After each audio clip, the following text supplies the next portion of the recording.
Será que você conhece a Deus? Qual é a garantia que temos que realmente ou verdadeiramente conhecemos a Deus? Qual é a prova que nós podemos ter, segundo a Escritura, ou até na nossa própria vida, que nós realmente cristãos conhecemos a Deus? No vídeo de hoje eu quero falar com você sobre esse assunto. Quero trazer aqui uma base bíblica, um ensinamento bíblico, para que nós possamos entender, segundo a Escritura, se realmente nós temos o conhecimento de Deus. Se você não me conhece, eu sou o pastor Céu pela Assembleia de Deus aqui em Manaus. Se você ainda não é inscrito nesse canal, convido você a se inscrever nesse canal, a deixar o seu like, a deixar o seu comentário, a compartilhar esse vídeo com alguém. Se você tiver alguma dúvida, deixa nos comentários que eu vou ter o prazer de responder você. O tema do vídeo de hoje que eu quero tratar com vocês é o verdadeiro conhecimento de Deus. Então eu quero trazer aqui o verdadeiro conceito bíblico sobre o que é ter um verdadeiro conhecimento de Deus. Primeiramente, eu quero desfazer a ideia de que muitas pessoas têm que conhecer a Deus é saber a respeito dele.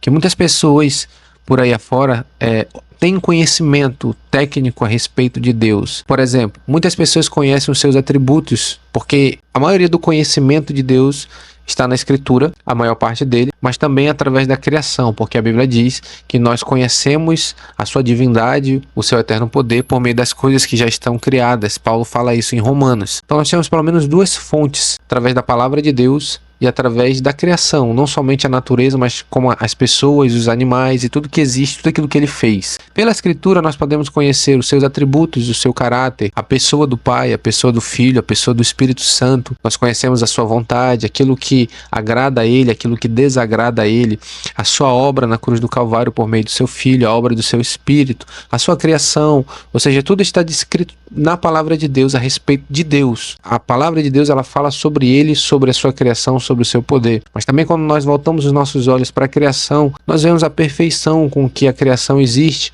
Os planetas, o Sol, a Lua, a posição em que o Sol está posicionado, a posição da Lua, os mares, os rios, os animais, todo o ciclo, da Terra. A gente olha e vê a perfeição por meio da natureza, e por meio desse conhecimento da natureza, das coisas que estão criadas, nós podemos ter uma parcela do conhecimento de Deus, podemos saber que existe um Criador. Mas biblicamente, para o que eu quero trazer aqui para você, saber dessas coisas não me garante que eu tenha o verdadeiro conhecimento de Deus. Porque ter conhecimento de Deus não é o quanto que eu sei a respeito dele. Porque tem muitas pessoas que pensam que conhecer a Deus é saber a respeito dele, ou seja, saber a respeito da pessoa de Deus, saber quem ele é, os seus atributos, como eu já citei no início.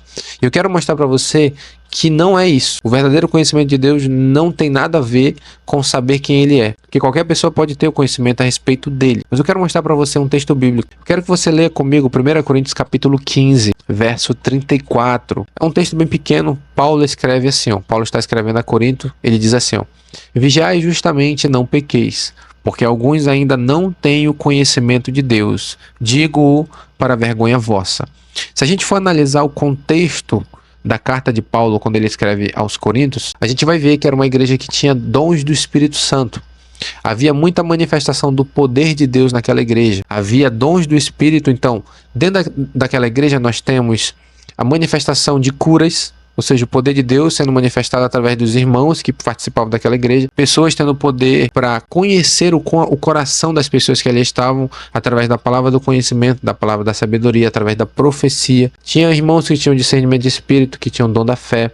Então nós temos dentro dessa igreja de Corinto o poder de Deus sendo manifestado através dos irmãos. Então o contexto da carta dessa igreja da qual Paulo está escrevendo era uma igreja que tinha muito poder, tinha muito mover de Deus, tinha muitas pessoas cheias do Espírito Santo, vamos dizer assim, muitas pessoas manifestando o poder do Espírito dentro daquela igreja. Mas Paulo, no último capítulo da carta, ele vai dizer: vigiai justamente, não pequeis, porque alguns ainda não têm um conhecimento de Deus. O que Paulo está querendo dizer? Porque o conceito de conhecer a Deus no nosso tempo é o quanto que eu sei dele ou o quanto que eu me movo debaixo do poder dele. Tem muitas pessoas que, por se moverem debaixo dos dons, por terem unção, por terem poder, por curarem pessoas, elas acham que conhecem a Deus. Não é esse conhecimento de Deus, a qual a Bíblia diz que é o verdadeiro conhecimento de Deus. Então o contexto da carta é esse. Tinha muitas pessoas operando debaixo do poder, debaixo da unção, mas Paulo dizia: vocês não conhecem a Deus. Agora, qual que é o verdadeiro conhecimento de Deus? O verdadeiro conhecimento de Deus não é o quanto eu sei dele, e nem o quanto eu posso fazer dentro da obra dele. O verdadeiro conhecimento de Deus está em o quanto eu pareço com Ele. Eu vou repetir. O verdadeiro conhecimento de Deus é o quanto eu me pareço com a pessoa de Deus, o quanto eu me pareço com a pessoa do seu Filho, Jesus Cristo, o quanto as pessoas olham para mim e veem em mim a pessoa de Deus. Eu quero levar um texto que vai fazer a gente entender melhor isso. 1 João capítulo 2, verso 3 ao 6, João escreve assim: aquele que diz, eu o conheço e não guardo seus mandamentos é mentiroso, e nele não está a verdade. Mas qualquer que guarda a sua palavra, o amor de Deus está nele verdadeiramente aperfeiçoado. E nisto conhecemos que estamos nele. Aquele que diz que está nele também deve andar como ele andou. Então o verdadeiro conhecimento de Deus está enquanto que eu me pareço com ele. Esse é o verdadeiro conhecimento de Deus. Eu espero ter abençoado a tua vida. Que Deus te abençoe nesse dia, em nome de Jesus. Se inscreve no canal se você não é inscrito, deixa seu like e que Deus te abençoe. Amém.